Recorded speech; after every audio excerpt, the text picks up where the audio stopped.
Hello again, this is Brad in Fort Worth, Texas, and I want to do another quick video similar to what I did with the Volkman Precision, just kind of showing you this gun. This gun here is an Alchemy custom weaponry. I will say the customer service, I've read a lot of reviews and the kind of mixed reviews on the customer service. I had zero issues with them. The guy that I dealt with was Eli.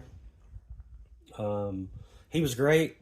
Had zero issues, very responsive. Everybody over at Alchemy was extremely responsive. So my experience with them was perfect. I couldn't have asked for anything better. This is the 1911 chambered in a 45 caliber. It's got the case hardened. Hopefully you can kind of see that kind of coloring in the frame.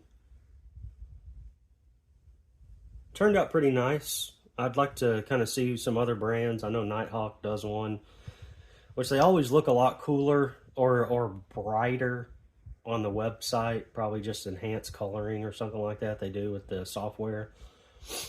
It does look good. I wish it was a little brighter as far as the color, like the blues. But overall, I was extremely happy with the gun. Shoots great. I mean, shoots like a 1911 chambered in a 45 caliber. Grip, I love this. I don't know what the lines per inch would be on this, but it's very nice. And kind of detail, you can, I don't know if you'll be able to see.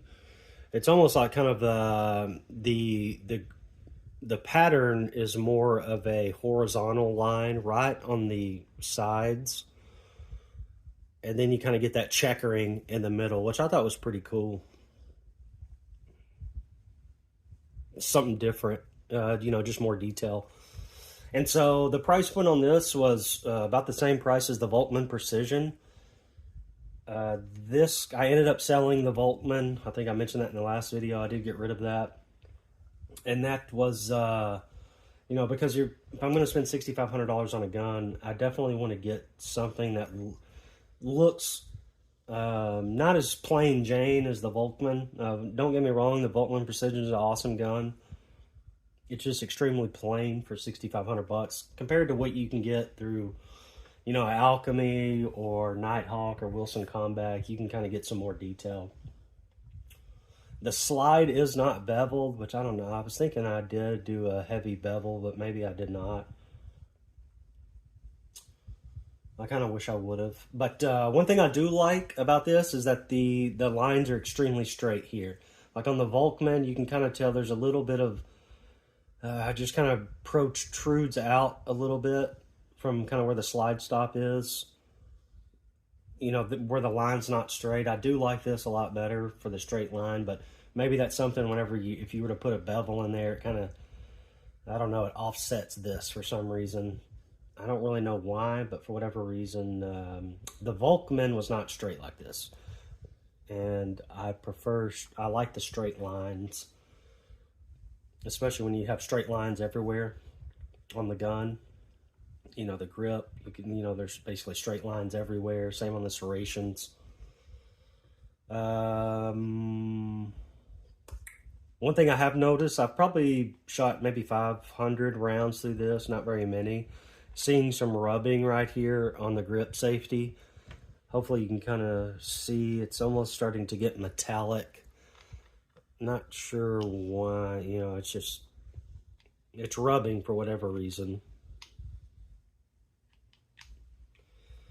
Nothing crazy, but it is definitely rubbing. So I'm sure after thousands of rounds, it'll probably be pretty worn. One thing I do like how they did is they kind of separated, a lot of them, they take this pattern all the way up to the beaver tail, or the grip safety, excuse me.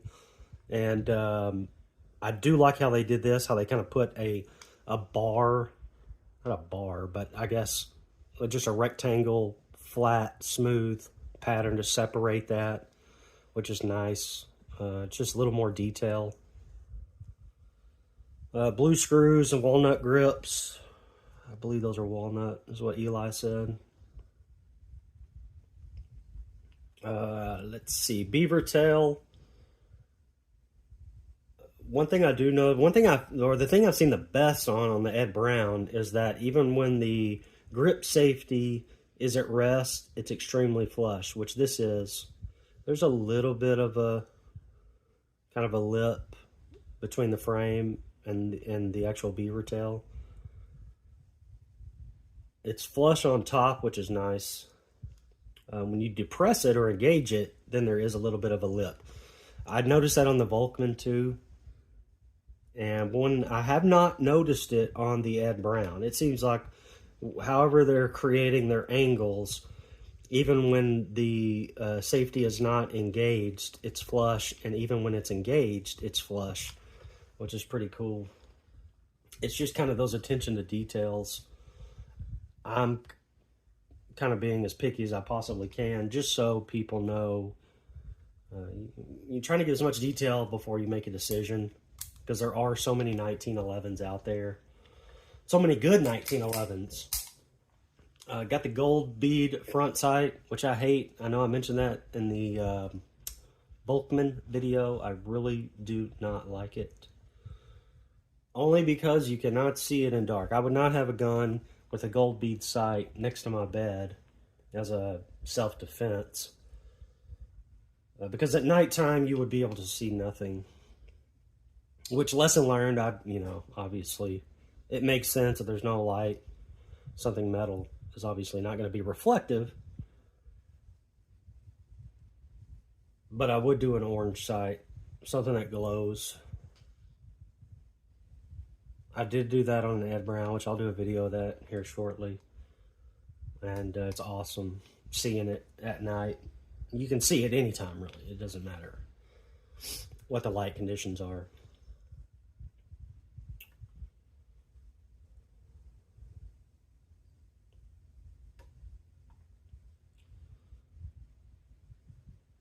But it's a beautiful gun. Very beautiful. I like how there is some crowning on the barrel, a lot more than the Volkman, which I wish the Volkman would have. I probably would have kept the Volkman if there was just a couple of more things that were detailed.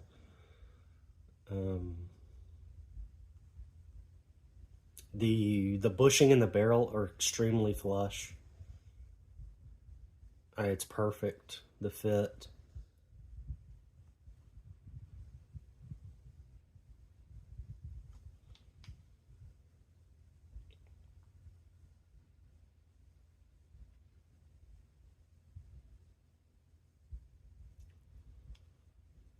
Hopefully my lighting is good enough in here where you can kind of see.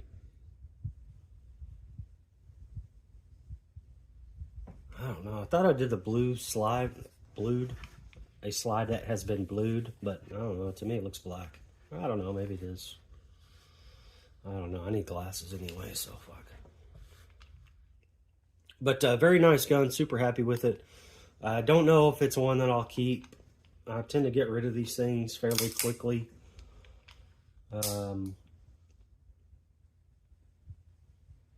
And it's probably more so because I'm just not in love with the 1911 chambered in a 45.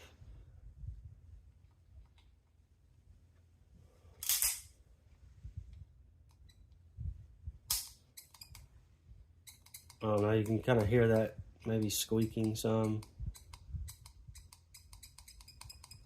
And, you know, this has not been fired very many times either.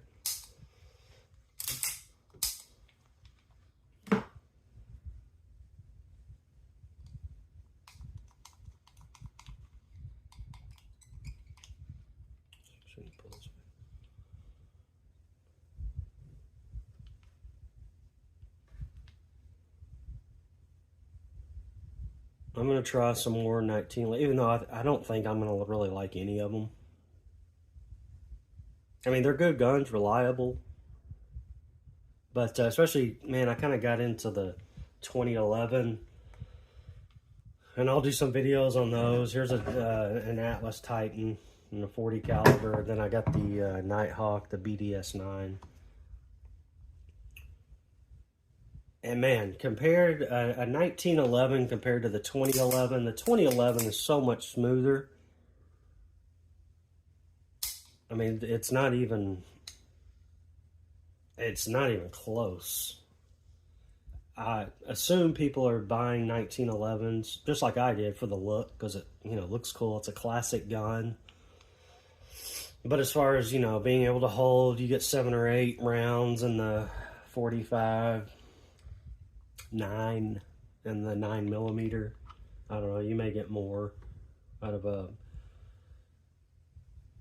maybe 10, possibly, depending on the maker of the 1911. So far, this is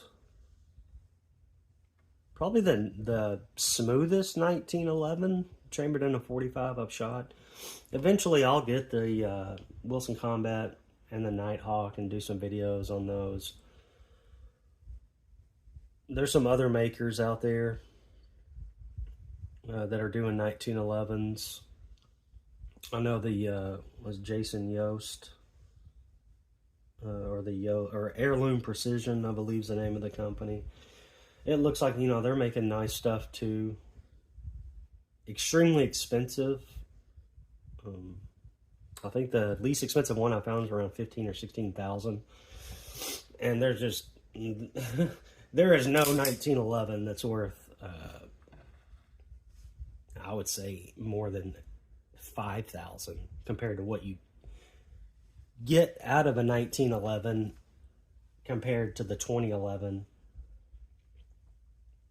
The accuracy, or you're just going to be able to keep your shots, your groupings a lot tighter with the 2011s as opposed to the 1911s.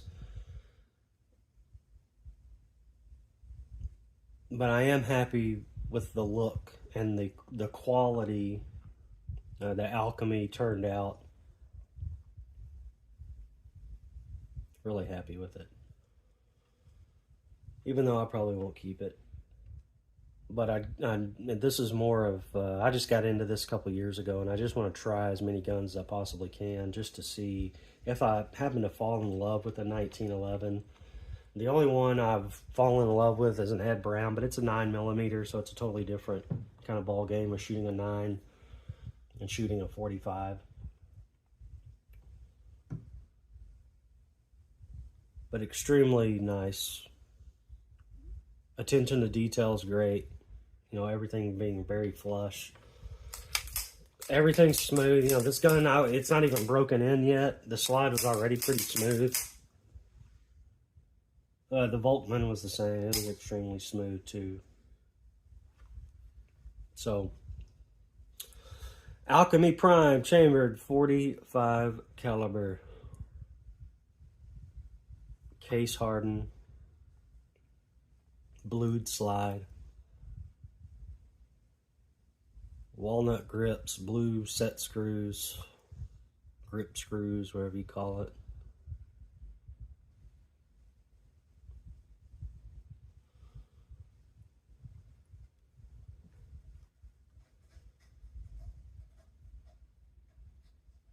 At least the different, from what I've gotten, or kind of gotten some pricing, as far as what someone would give me for this gun, I will say because there's a lot of reviews out there, and they'll be like, well, Volkman is the best, or Nighthawk is the best. They're all great. They're all using the same quality of steel and things like that. It's more of the detail, the attention to detail that the larger companies like Alchemy, which is now owned by Cabot, I believe, but there's kind of a separate division within that Cabot umbrella. The Alchemy, Nighthawk, Wilson,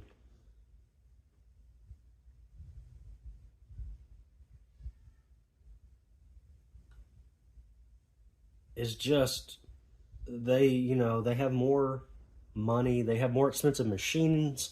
The machining can be a lot more precise than someone who is basically a one-man show. This is no knock on small business. I, too, am a small business, so I appreciate anytime someone supports a small business. But there's no doubt that the larger companies can do more things with the firearm. And it's just because they have the most expensive equipment money can buy. And the one-man shows usually do not have that.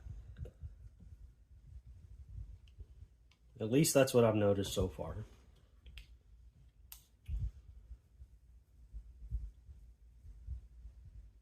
So that's it. Hope you enjoyed. I'll be doing another video on the Ed Brown, a 1911 chambered in a 9mm here shortly. But it's a very beautiful gun. Everybody really liked it. Turned out really nice. So, hopefully you got a good view of it. I would definitely recommend the Alchemy. Customer service was great. The firearm is great.